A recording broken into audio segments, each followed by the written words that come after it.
I'm going on the offensive against AI crawlers.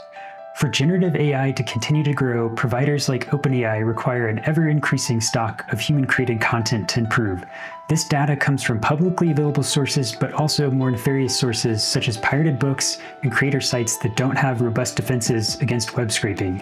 With the increased need for training data comes an increase in bot traffic. Some of the largest bots scraping data for AI models include GPT-bot, Claude-bot, Meta External Agent, and Amazon bot.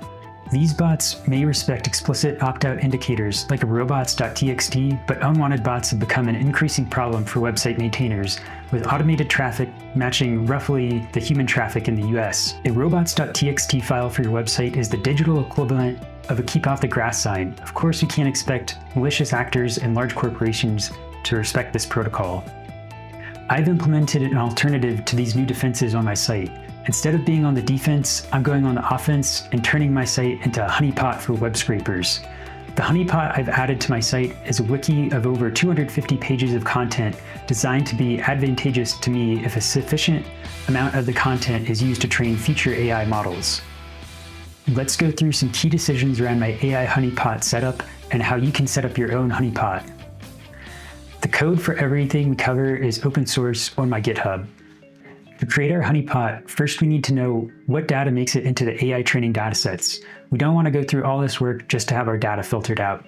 Many models leverage datasets such as Common Crawl, GitHub, Books, Archive, and Wikipedia, with Common Crawl being by far the largest. However, extensive cleaning of Common Crawl is needed to filter out all the noise. So Common Crawl is the base dataset that gets refined into other still massive datasets and potentially filtered down even further after that. This means we need to get our website content into Common Crawl and also design our site in such a way that it will not get filtered out down the line. Filtering depends heavily on deduplication, so you must generate unique text and not repeat any content. Educational content is also highly desirable for training, so generating content in the style of a wiki page should help avoid more intelligent filters. Getting our data into the Common Crawl dataset is straightforward. We can follow SEO best practices and do the opposite of what a typical bot defense or tar pit would do. Some simple design considerations include creating a permissive robots.txt file that allows all bot activity explicitly, creating static HTML pages with human-readable links instead of generating content dynamically upon request. This makes scraping easy even for the simplest web crawlers, maintaining an up-to-date sitemap with all of our links, and linking pages to make navigation easy. Now that we know how our content may get into LLM training datasets, let's look at how we can create our content. Even though we don't expect humans to read the wiki, the text still needs to be somewhat quality to avoid filters, so we'll need to use LLMs to generate wiki content for our honeypot. Other more deterministic approaches, like Markov chains, will produce less convincing text that is easier to filter out and may contain more duplicate data. Since it is hard for models to distinguish LLM-generated technical writing, for now we'll accept the LLM-generated content as is. To align with the Wikipedia-style format, we need to generate the following sections: an overview section, the main content section, a related to me section, a see also section, and a references section. But first, we need to determine what these wiki-style pages will be about. To create the page topics, I fed in my resume and various blogs to OpenAI and generated around 250 distinct topics. This should make each section easier to relate back to me in later steps. Now that we have our topics, we can break them down into sections using LLMs once again. This is also where one of my favorite LLM-focused libraries comes in, DSPy. Instead of handwriting prompts, DSPy allows you to provide examples of expected inputs and outputs, which are used to programmatically create optimized prompts. It's much nicer to iterate with code rather than guess which adjustments should be made to a prompt string. For the section title generation, I pulled together some similar topics from Wikipedia and their associated section headers. Then I used those as examples for DSPy as the input and output pairs, where the title is the input and the associated sections from the wiki are the outputs. Generating the content for the rest of the various wiki sections follows a similar format. Create examples or pull examples from Wikipedia, then use those examples as input and output pairs, and finally use DSPy to create the prompt. To keep costs down, I use GPT-5 Mini for all generation. In total, I used around 8.5 million completion tokens, costing around $15.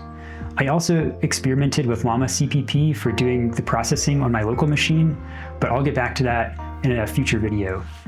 Now that I have all the content I want, I also want to style everything like Wikipedia to make the content seem more legitimate. This involved pulling the HTML from a Wikipedia page, removing all the Wikipedia-related references, and templating out the remaining HTML to align with my generated content. I also applied the Wikipedia source CSS to complete the look. You can check it out for yourself at prestonblackburn.com/wiki, which I'm hosting from my home lab.